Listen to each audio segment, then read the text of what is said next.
Alexander Luthor Jr. is the Lex Luthor of the DC Extended Universe.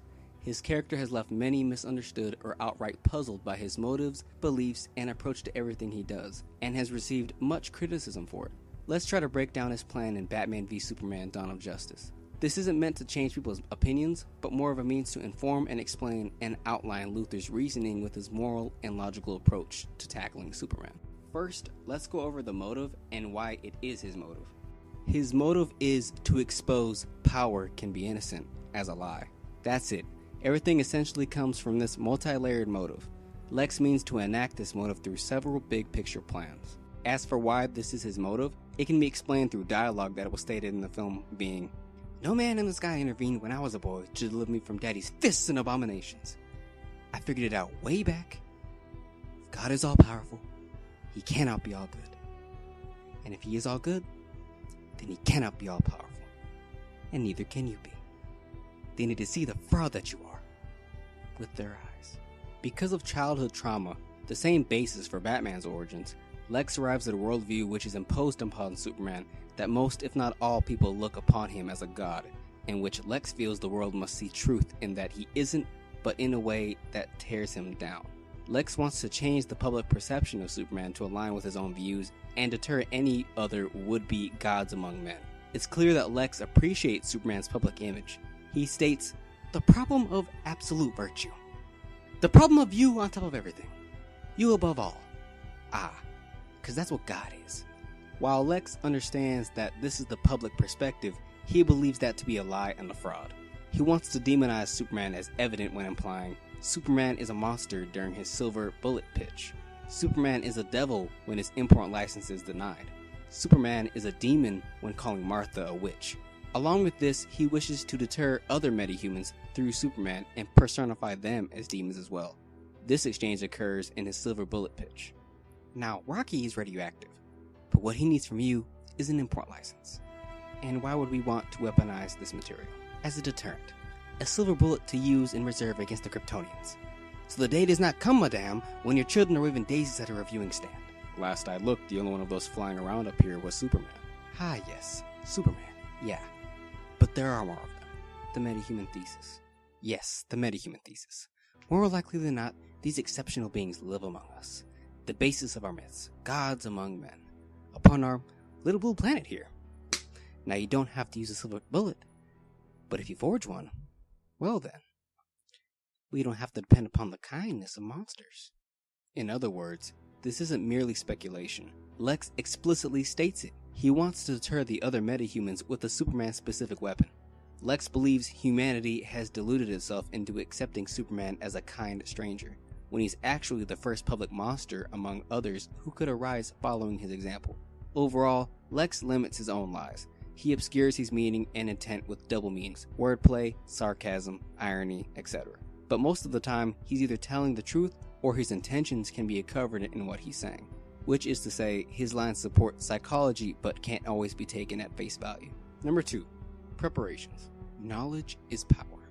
So what knowledge does Lex accumulate? Let's list it out. Number 1. Bruce Wayne is Batman, along with his extensive research on that alias. Number 2.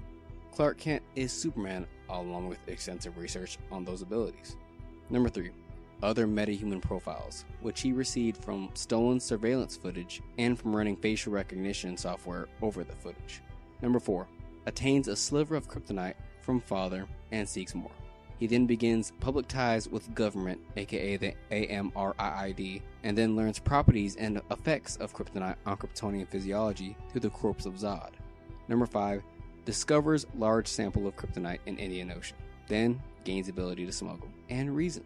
All of this knowledge he accumulated before even enacting his plan, which of course is a part of preparations. Number 3. The plan. From there, he begins enacting his plan in this order, which by the way is enacted throughout months. So it goes in the following. He sets up Superman in Africa, enacting an international incident, which creates a narrative for Lex to leverage with Congress, cause public to question Superman, frame Superman with murder with hired actress and a hired help. From there, he proposes a silver bullet deterrent to Congress. Then he requests import license to see if Congress will support his idea, gets granted ship access and access to Zod's body. He then takes Zod's fingerprints but does not enter the ship.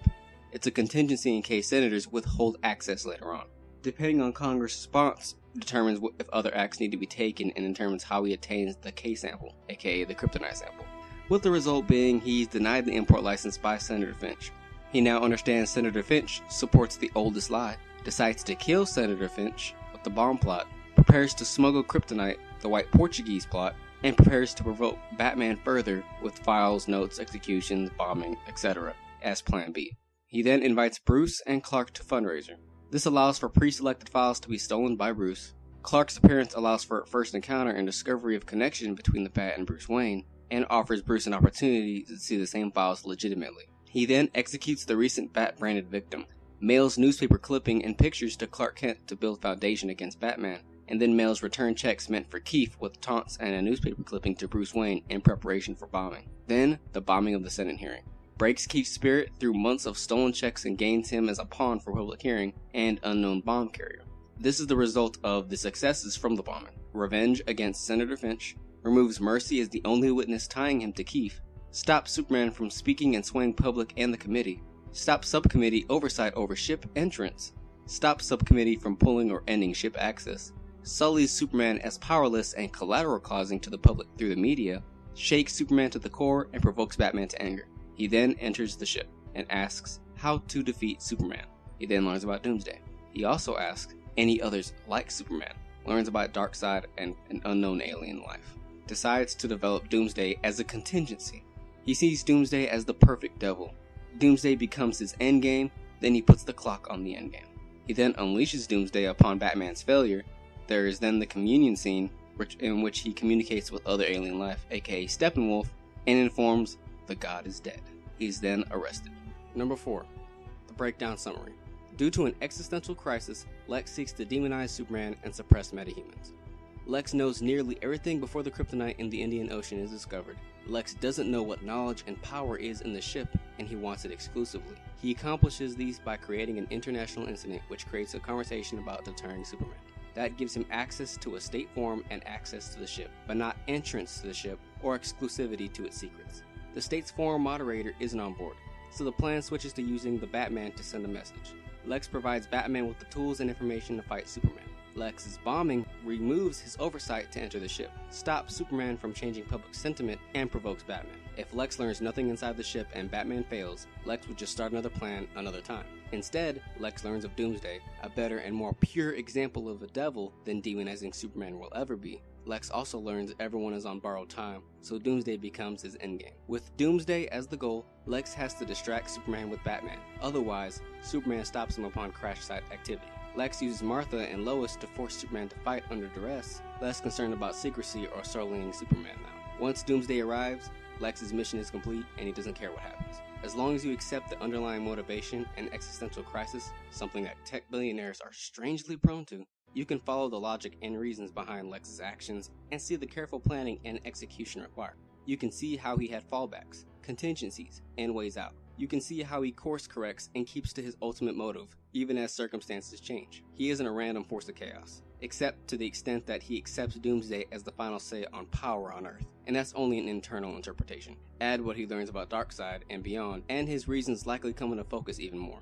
Well, I hope y'all enjoyed that breakdown. I have to give credit, however, to most of this breakdown to Man of Steel's Answers, Dr. Awkward, who did an impressive blog post, which of course he granted permission upon me making this video. Leave a like if you enjoy this video, leave a comment if you have any questions or suggestions on future videos, as well as discussing in the comment section, which by the way, everyone, let's play nice and not be hostile, because I know how passionate people are on both sides of this movie, which I might add is okay because opinions are cool, and everyone is entitled to them. Don't forget to subscribe to this channel, and I will join y'all next week with more videos. Peace, I'm out. Devils don't come from hell beneath us. No, they come from the sky.